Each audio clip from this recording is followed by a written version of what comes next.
Le dirò che per me è l'ultimo dei problemi, visto e considerato che quando sarà l'ora di scegliere darò i nomi, visto e considerato che i nomi dovranno essere dati dopo la convocazione del primo consiglio, per farvela breve senza star qui a dirvi tutte le procedure. Prima è impossibile, in considerazione del fatto che eventuali assessori che sono già consiglieri, eventuali futuri assessori che sono già consiglieri, devono prima avere l'insediamento del Consiglio, quindi le nomine avverranno solo dopo il primo Consiglio utile. Certo che ci sarà qualche riconferma, poi cercheremo di valutare anche le caratteristiche dei candidati a fare gli assessori, l'operatività, l'essere presenti e, come dico sempre io, chi fa l'assessore deve fare l'assessore e non deve perdersi e distrarsi in altre robe. E tutti dicono, ah ma sì, ma tu hai fatto le Olimpiadi, ma tu hai fatto l'autonomia, ma hai fatto la pedemontana, ma le riforme sanitarie, ma il Covid e tutto quello che viene in mente. No, guardate, il vero grande risultato in 10 anni, ve lo dico io qual è.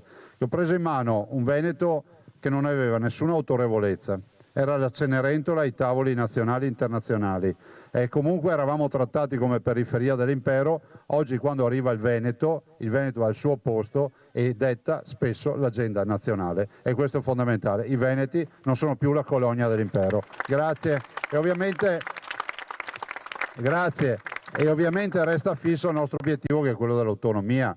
2.300.000 veneti sono andati a votare per l'autonomia, saranno 3 anni il 22 ottobre del 2020. Non sono stati 3 anni sprecati per noi, perché abbiamo continuato a lavorare, a preparare le carte, siamo assolutamente pronti. Oggi dobbiamo portare a casa questo obiettivo.